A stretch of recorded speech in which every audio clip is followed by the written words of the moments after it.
But now joining us for some talk about the NFL, some of the stuff with the Eagles picks right now on the Boardwalk Honda Hotline, Yahoo Sports, NFL Draft. You've heard him here on 97.3 ESPN before. He is Eric Edholm, joining us all guests too on the Boardwalk Honda Hotline. Eric, how you doing today? Everything's good. What's happening? Not too much. One of the things I want to talk to you about is because, you've been, covering the NFL as long as you have.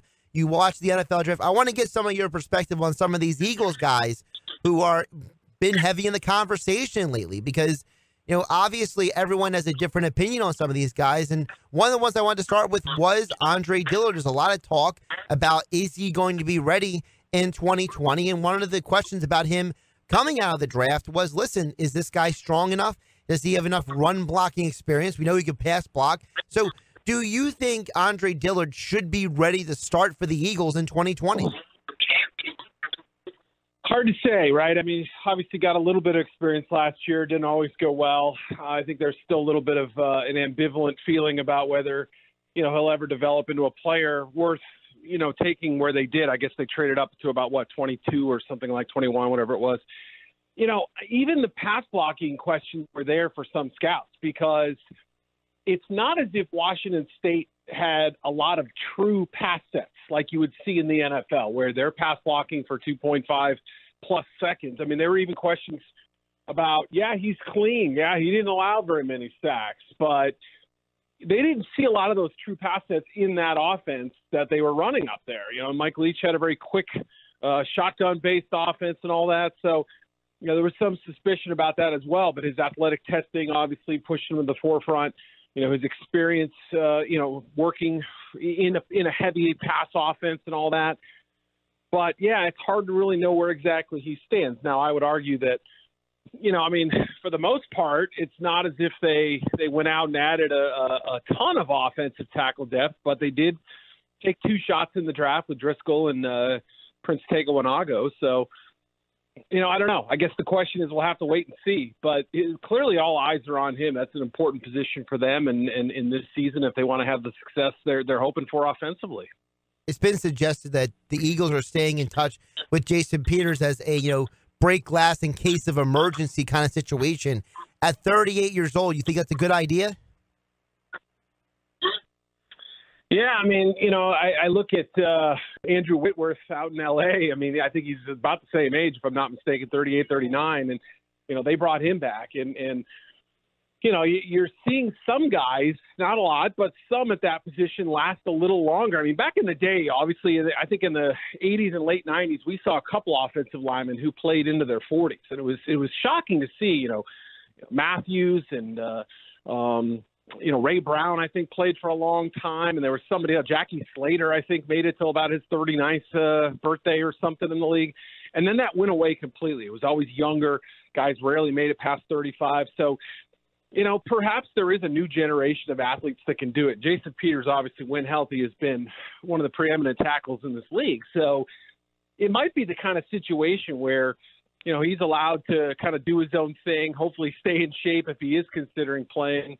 And then if things aren't looking right at a certain point with Dillard or the other options they have, they can get on the bat phone and say, okay, how quickly can you be ready? But it's obviously a concern if that's your contingency plan, not knowing, where he might be. He may just decide, look, this isn't what I want to do. I don't know. But it's obviously a little bit of a concern if that's still an option.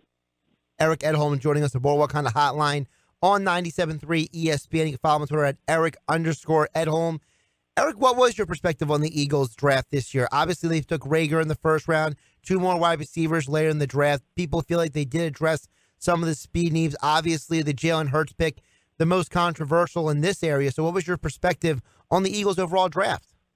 Yeah, I mean, obviously, one of the things that stood out, we'll get to Hurts, we'll put him in a separate category, I guess, but it was interesting to me that I know that's a hot topic. We can get on that one on by itself, but it was interesting that they kind of doubled up at a lot of positions and sometimes tripled up. Like you look at receiver, and the hope is obviously, Quez Watkins or John Hightower. One of them ends up being kind of your deep threat, your speed ball, your kind of your number 4 guy who can stretch the field.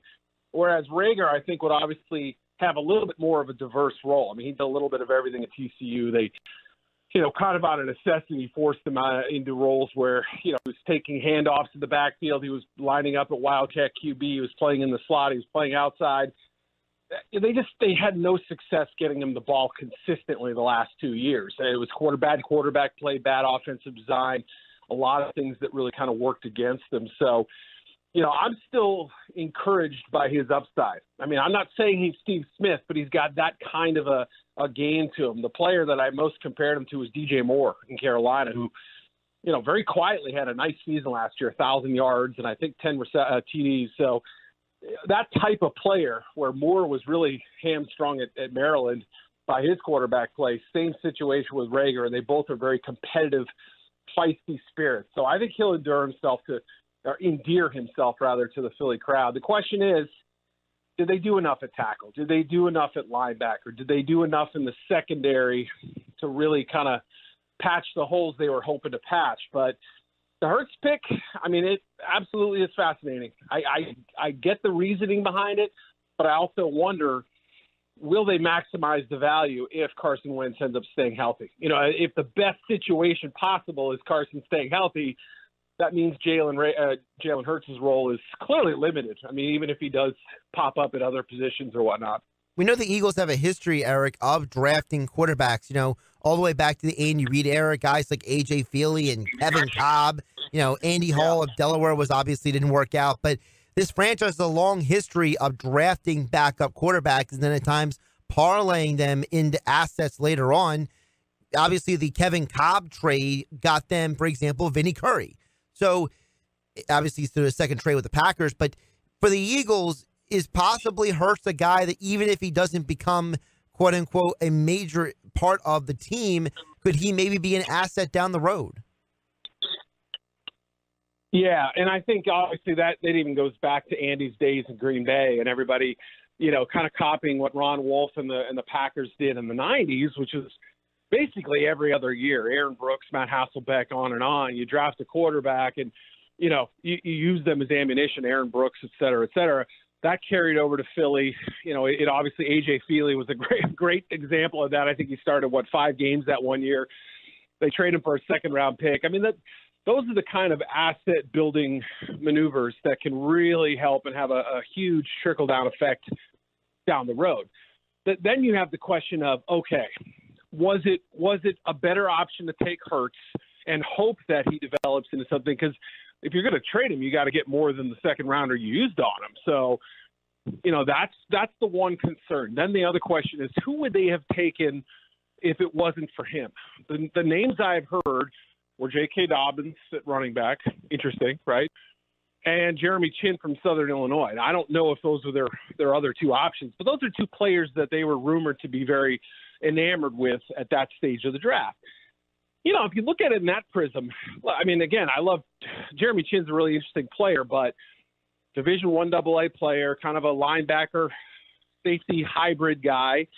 Dobbins clearly would only take part of the role if we assume Miles Sanders is going to be the guy. So, if you look at it in that perspective, where you'd be essentially getting a part-time contributor on offense or defense versus a potential franchise quarterback, best case scenario, I sort of get it. And if they do end up moving him for anything higher than a second rounder down the road, maybe it ends up being worth it. But that's the big question: is where is this situation going to be in a year or two?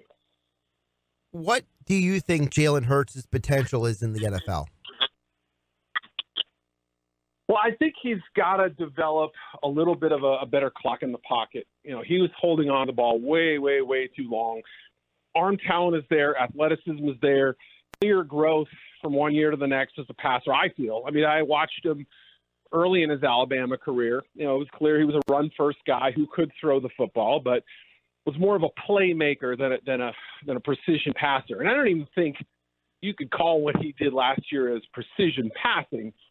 There were elements of it. There were times when he looked really, really effective. The scheme and the talent they had on offense clearly generated a lot of, free releases and open looks. And, it felt like a great situation given obviously the the fact that, two other Heisman candidates also thrived in that offense. And those two guys, I would argue, were probably more polished quarterbacks from an NFL perspective than Jalen was coming out. But that's about where I expected him to go, somewhere in the mid-second to mid-third range, to a team where they could cultivate him, teach him to kind of go through his progressions a little more crisply, not hold on to the football too much. The running option has to be a part of his game, but at the same time, if he could sort of, improve his downfield accuracy, his intermediate accuracy, and speed up the clock in his head a little bit, you might have something special. His intangibles are off the charts. His athleticism is great. He's just now kind of scratching the surface of what he can do. So he's fascinating. But, we've seen guys like that before who also haven't developed. So hard to know.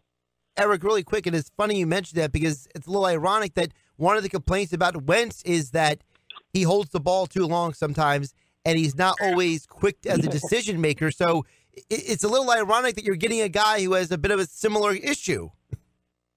Yeah, I love the fact that both guys feel like they have, first of all, the toughness to do it. I mean, I don't think anyone should question either of those quarterbacks' physical or mental toughness. Everything they've been through, everything that, that they're willing to stand in there and take a hit, knowing that if I can just hang in here a tick longer, I can deliver the ball and make a bigger play. They're almost greedy to a fault at times, but you love that it can pay off in the form of big plays. There's nothing more demoralizing to a defense than giving up a big play. And with Hurts, he's obviously got the scrambling ability too. I saw him convert a 2nd and 19 by running for 28 yards or something last year. And, you just see guys throw up their hands. That's really hard to defend.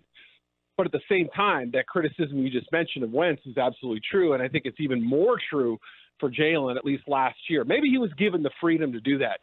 But typically a quarterback is going to be asked to not hang on to the ball and put yourself at risk and ask your lineman to pass block for such a long time. Follow him on Twitter at Eric_Edholm, on Twitter, Yahoo Sports NFL and NFL Draft. And as all guests, he appeared on the Boardwalk Honda Hotline. Thanks so much, Eric. All right, man. Thank you.